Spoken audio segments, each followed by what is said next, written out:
What's up and welcome back to chapter 42 of the Dragon Ball Super manga, where we're going to run down the events of the manga and analyze the differences between that and the anime, as well as give my thoughts as they occur. But before we begin, I want to invite everybody to subscribe to the channel. We have a lot of fun on here with Dragon Ball videos, anime music, all that good stuff, so subscribe and join the fun.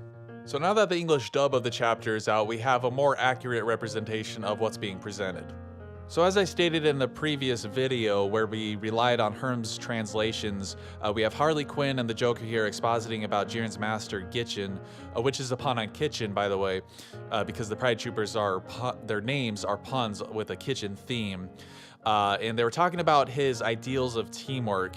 And it's interesting because Belmod says that Jiren's never relied on others, he's only relied on his own strength.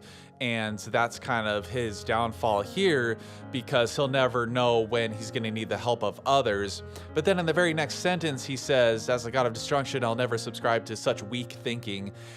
So he's showing the clash of ideals that he had with Gitchin before Gitchin died and was able to instill those ideals into Jiren.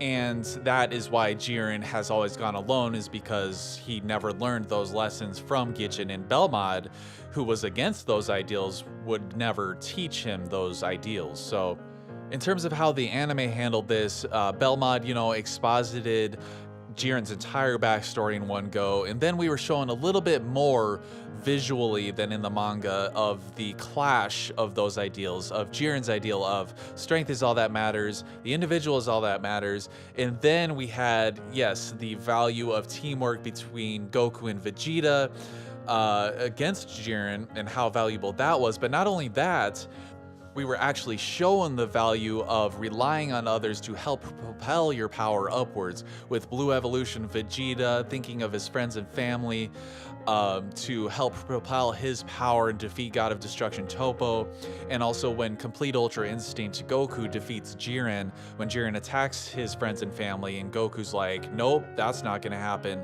and uses that to increase his power a little bit more to defeat Jiren in their fight. So it's not just the teamwork, it is also relying on the motivation and the thoughts of your friends and families and the danger that they could be in if you fail. Whereas Jiren just has himself and relying on only his power. So I think the clash of ideals was shown fairly well or decently in this chapter, with Jiren powering up even more against Goku and Vegeta because he's having a hard time. You can tell in their facial expressions that these guys are just really trying their absolute best to try to win this. And Jiren's like, no, your teamwork's not gonna work against me. My power is absolute. And that was shown in the anime as well, with Jiren powering up multiple times. But what we did not receive in the anime was Goku and Vegeta team up in this aspect. Vegeta actually, when he had nothing left, he actually went up against Jiren alone, whereas Goku was almost unable to move, just laying down on the ground there. And that's when Vegeta was eliminated ultimately. But here we actually have an awesome beam teamwork blast, a gamma burst flash kamehameha. Such an awesome scene here, which I do wish that we actually got this in the anime. What we had was Vegeta versus Jiren, and he had a final flash, really big final flash against Jiren, and then he had what little he had left, and he couldn't even go Super Saiyan at that point, and that was an elimination. But here we're actually having a cool teamwork moment, but ultimately individual strength wins out against the teamwork.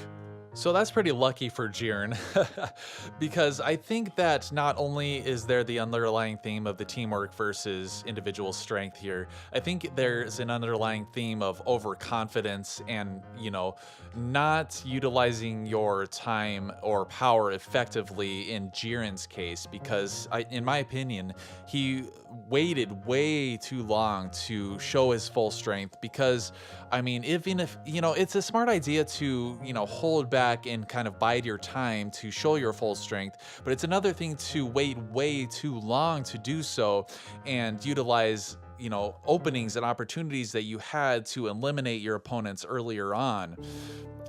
Again, so yeah, there's the aspect of, hey, Jiren, you are overconfident, you're relying way too much on your own strength instead of relying on others as well. And it shows here when he defeats Goku and Vegeta in their beam struggle and eliminates Vegeta, so that ties into Vegeta being eliminated before Goku. And then, you know, here we have, it's not necessarily teamwork here, but it is also the reliance on others here with Frieza and his giant ass death ball. Such an awesome scene here. And I actually liked the perspective, seeing it from Goku's perspective, and he's about to get eliminated and he knows it. But then he sees Frieza over there. And this is also a problem with Jiren again and his overconfidence, because he should have known that Frieza was still in the stage. Because, you know, last time we saw Frieza, he was just kind of standing off to the side while 17 blew himself up. So Jiren, I feel that he should have known that it was Frieza, Goku, and Vegeta versus just him. So that really ties into his overconfidence and his weakness in not relying on others, because he should have, I mean, even though I thought that was a completely contrived plot point of Topo and Dispo being eliminated, he didn't go save them. Even though I think that would have been far too risky for him to try to save them, because who knows, he could have jumped out there and the whole thing would have crumbled. And those two were completely out of energy anyway, so they wouldn't have been any help anyway.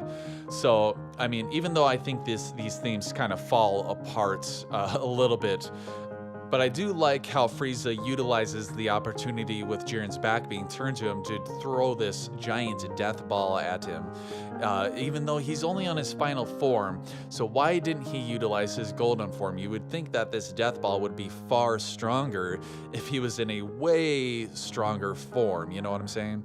So he doesn't do that, and Jiren is able to deflect it. And it's another weird thing, because Jiren just turns his head to look at Frieza. He doesn't turn his whole body. But then, like, in the next panel, it shows Goku having him in a full Nelson. So that, like, the physics, the positions that these guys are in are fairly inconsistent, it seems like, to me. But it's whatever. It's kind of a cool strategy, and it also ties in with the teamwork aspect of Goku and Frieza now teaming up now that Vegeta's gone. But yeah, it still doesn't work against Jiren. So Frieza's like, okay, well, I'm just gonna fly the F toward you. Even though, in my opinion, I think Golden Frieza could have taken on Jiren head on pretty easily, or just used telekinesis, or blasted the stage from under them, or any number of things other than triple elimination, you know. But it nonetheless was pretty cool, and really resembled when, you know, Frieza and Goku teamed up against Jiren in episode 131 when they triple eliminated each other and 17 was still in the ring. However, a major difference and major improvement, in my opinion, from the anime here is that 17 is still alive, but it was all a strategy between him and Frieza. Now, if we remember back 2 chapters ago, I believe, when 17 blew himself up, right before that, he says, okay, Frieza, I'm gonna need your help with this next tactic.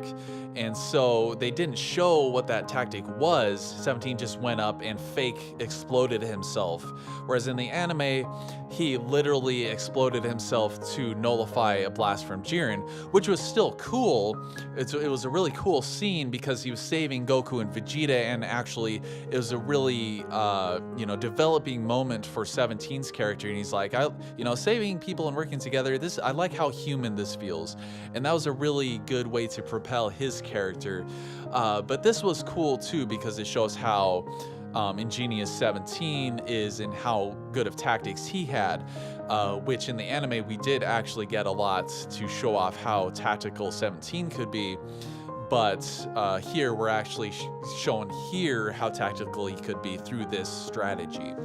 But on the other hand, I'm not entirely convinced that this entire strategy was entirely necessary, since they literally mentioned that, hey, time is almost up. So with Frieza's death ball going at Jiren, maybe he could have blasted another one at him, and then, you know, because he knows that 17 is still there, they could have just hung back while Goku and Jiren go at it, and, you know, he eliminates Goku, and then time runs out, and boom, Hey, it's just Frieza and Jiren on stage. Oh, it's a tie. What do we do now? Nope. Hey, 17's still there. This was a cool tactic that we had, but that probably would have been less interesting or less cool, I guess you could say, Frieza just headbutting and triple eliminating them and 17 being still in there. But I do like the fact that it was a strategy and not, hey, I'm accidentally still alive, which is what the anime did, which was kind of annoying, to be honest. But similar to the anime, the manga, it was no surprise that Frieza was still there, except in the anime, Frieza was far more tired out because he got his ass kicked by God of Destruction Toppo. So it made sense that he didn't have a lot of energy left. Here, it doesn't make sense because he didn't really push himself enough, in my opinion, to have little energy left, to have to feel the need for the triple elimination. So I didn't feel like it was necessary entirely. So yeah, we get a little bit more depth with Jiren and his wish of actually telling us what his wish is. In the manga, they'd never explicitly tell us unless I'm missing something. But here is explained that Jiren feels responsible for Gijin's death, and that's why he wants to revive him, because he wanted to inherit the mantle of justice, whatever that means, as well as not feel bad anymore. But pretty much from this point on to the end of the tournament power portion of this chapter, it's just identical to the anime of Frieza being revived from Whis, Vegeta giving 17 a boat, obviously 17 reviving all of the other erased universes, and it's still unclear if that means literally all of the other universes or just the ones that were erased in the Tournament of Power. I guess that is yet to be seen. So Bulma's all mad at Vegeta because he gave 17 a boat, and then that's the end of the Tournament of Power. And now we get a little bit of a snippet of the Broly movie, and it shows that this is the next trouble caused by Frieza, and the Saiyans come out even stronger than before. So hey, spoilers, everything turns out fine in the end after Broly. So even more time passes after this, indicating that these next events are after Dragon Ball Super Broly. So, as is indicated, these guys are even stronger now, and they're training in the Gravity Room. And Vegeta brings up Ultra Instinct, and it's like, have you done Ultra Instinct, since then, or whatever? So spoilers for Dragon Ball Super Broly. So skip ahead 10 seconds if you don't want to hear this starting now. There is no Ultra Instinct in Dragon Ball Super Broly. I'm not sure if they explain why there is not, but there is no Ultra Instinct. So Vegeta asks Goku if he's been able to do Ultra Instinct, and Goku specifically says that he hasn't been able to do it since the tournament, indicating that at least in the manga version events of the Broly stuff, Goku did not do Ultra Instinct. But that makes me question, why is Vegeta asking about this now that a bunch of time has passed since the tournament and not during the events of Broly? It's kind of something that stood out to me. But also, why can't Goku go into Ultra Instinct? He did it at will, no problem in the tournament, and now he just literally just can't do it. He just can't do it. He did it so easily before, but now, no, he just can't do it. Whatever. And Vegeta says, oh, you can't do it at will? But he can. We saw that he can just do it at will. And he's like, what a useless technique. And Goku's like, yeah, what a useless technique. Okay, I guess that just brings Ultra Instinct into even more contrivance than it was during the tournament. Oh, man. So on to the new stuff. Hercule calls Bulma, and she tells Vegeta and Goku that somebody is taking Buu away, and Vegeta, like an idiot, says, what? You're joking. Buu is too powerful to be taken away. And I'm like, did you forget that Majin Buu is sleeping? It's not that easy to wake him up, and that's why you had to bring Frieza in? And another interesting thing to note is that even more time has passed. We've had the events of Broly, and even more time has passed after that, and Majin Buu is still asleep. I thought that was pretty funny. But these guys are taking Buu away, and Hercule takes out his gun, and he's like, hey, stop, you friend nappers. So it's actually pretty apparent from the dialogue now that this John Lennon dude isn't like a bad guy, and it's just a misunderstanding. They're taking Buu away. You don't think that it would have been easier to explain the situation before taking Buu away? But whatever, we wouldn't have had this scene otherwise. And who knows, maybe Hercule or Mr. Satan was being just completely unreasonable and not listening to them whatsoever. But John Lennon incapacitates Goku and Vegeta, taking them on the ship. And it's interesting because Jocko says a little bit later on that he doesn't know why they're being brought along, because Majin Buu would be enough, meaning, at least to me, that the threat they're going to go against, or enemy, isn't like really that much of a physical threat, at least. But the John Lennon Galactic Patrolman is revealed to be one of the top, or the top Galactic Patrol members in charge of 104 sectors. And I'm thinking, if this guy is fast enough and strong enough to incapacitate Goku and Vegeta, I'm wondering, how far were these guys holding back? B, was this guy around during the Frieza saga, and why didn't he stop Frieza's empire, you know? And why wouldn't they put him in charge of like the Earth sector, or whatever you want to, Earth Namek sector, or whatever you want to call it, to stop Frieza? I mean, if they had Galactic Patrol members at this level, maybe they just plain didn't back then, but whatever, maybe I'm probably just thinking way too much into it. So John Lennon reveals that they need the Lord of Lorbs sleeping within Majin Buu to capture the villain. So maybe that's what Jocko meant, is that they just need Majin Buu, but not actually Majin Buu, the Lord of Lords sleeping within Majin Buu. So it's very interesting I like how they're bringing back this kind of thing about Majin Buu and how he absorbed this, at least this particular Lord of Lords. So I'm interested to see where this goes. Lots of mystery. One thing I am kind of tired of is the Goku Vegeta dynamic. I wish they would switch up the dynamics, the character dynamics, pairings, the character pairings a little bit more, to bring in a little bit more freshness, because now it's just like, okay, it's just more of the Goku Vegeta show, just like the Tournament of Power, the anime. And one thing that's pretty asinine at this point is Vegeta always saying, "I'll never team up with you again." And Goku saying, "That's good. I like working by myself anyway." And I'm like, geez, man, can we have some freaking progression, a little bit of growth here? Just admit the value of teamwork. Wasn't that the whole thing you were getting at in this whole manga chapter, was the value of teamwork? And now you're like, nope, I like Jiren's method better. So, you know, it could be just like they like Jiren's method better, but they do understand the value of the teamwork stuff when it's necessary. So, so as always, what do you guys think? Those are my complete thoughts on the post-translation stuff. So as always, subscribe to the channel if you're not. I hope you had fun with this. As always, let me know in the comments below. Thanks a lot for watching, and take it easy.